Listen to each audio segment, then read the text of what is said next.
या ठिकाणी आपले जनतेच्या मनातील कौल या माध्यमातून आपण आपली प्रतिक्रिया जाणून घेण्यासाठी आम्ही आलेलो आहोत. तर काय सांगाल आपल्या ह्या उमेदवारांच्या संदर्भात? हे उमेदवार भाजपा जनता पार्टीने यांना तिकीट दिलेलं आहे. बर तरी माझा खास विश्वास आहे बर की 100% भारतीय जनता पार्टी तानाजी पाटील निवडून येणार ही मला खात्री आहे. बर त्याने नदीवर पूल बांधण्यासाठी 4 कोटी रुपये मंजूर करून आणून ते काम पूर्ण झालेलं आहे.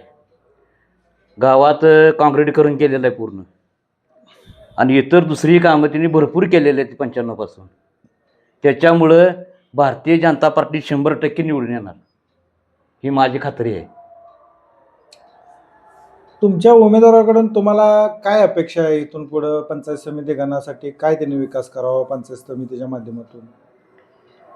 जी काय सार्वजनिक कामं असतील, रस्ते म्हणा, तलावाची कामं, गाळ उपसणे, पाण्याचा सिंचन साठा बनवणे, जास्त शेतकऱ्याचा फायदा कुठं होईल याच्यासाठी त्यांनी सार्वजनिक कामं पूर्ण करावी आणि जनतेसाठी होता होईल तेवढा फायदा व्हावा. आपल्या जिल्हा परिषदच्या माध्यमातून जिल्हा परिषदची शाळा चालवली जाते. त्या शाळेमध्ये सर्वसामान्य शेतकरी, शेतमजूर, सर्व गोरगरीब दीनदलितांची मुलं त्या शाळेमध्ये शिक्षण घेत आहेत.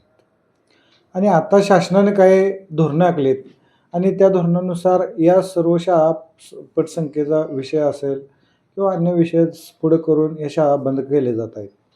आणि त्या माध्यमातून खाजगीकरण करून त्या ठिकाणी इंग्लिश मिडियमसारख्या किंवा खाजगी प्रायोगिक तत्त्वावरच्या शाळा चालू केल्या जातात. त्याची लाखो रुपयाची फी त्या शाळांची आकारली जाते आणि त्या मुलांना त्या माध्यमातून शिक्षण देण्याचा हा प्रथा आता महाराष्ट्रात सुरू झालेली आहे.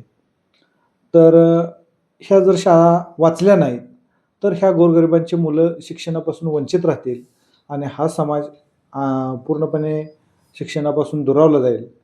तर त्याबाबत आपल्या उमेदवाराकडून काय अपेक्षा व्यक्त कराल जिल्हा परिषद शाळा वाचवण्यासाठी? जिल्हा परिषद शाळा वाचवण्यासाठी काय केलं पाहिजे?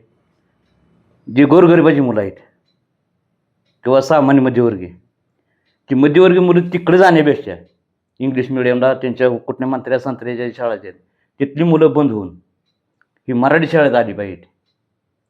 मराठी शाळेत आल्यानंतर तिथं जास्त मुले असल्यामुळे ती मराठी जिल्हा परिषद शाळा पूर्णपणे चालणार, त्याच्यासाठी प्रयत्न केला पाहिजे. हा निर्णय भारतीय जनता पार्टीने केला आहे आणि आपले उमेदवार भारतीय जनता पार्टीचे आहेत.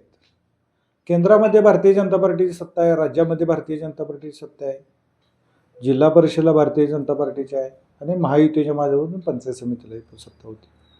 आणि हा निर्णय त्यांचाच आहे आणि आपले उमेदवार त्याच पक्षाचे आहेत. उद्या जर निवडून जरी आले तरी खालपासून वरपर्यंत सगळी भारतीय जनता पार्टी सत्ता आहे आणि मग त्या विरोधात आपले उमेदवार सक्षमपणे त्याला विरोध कसे करतील, वेळ प्रसंगी रस्त्यावर उतरतील का? त्यासाठी काय तुम्हाला याबाबत वाटतंय? ते सगळ्यांनी बसून ते निर्णय घेतला पाहिजे. जिल्हा परिषद शाळा बंद पडल्या तर संपूर्ण जिल्हा परिषद शाळा संपूर्णच बंद होणार. मग याच्यासाठी सगळ्यांनी बसून त्याच्यावर काहीतरी तोडगा काढला पाहिजे. मग तुम्हाला खात्री आहे मध्यमवर्गीय मुलांच्यासाठी ही एवढी फी भरू शकत नाही, तिथपर्यंत पोचू शकत नाही.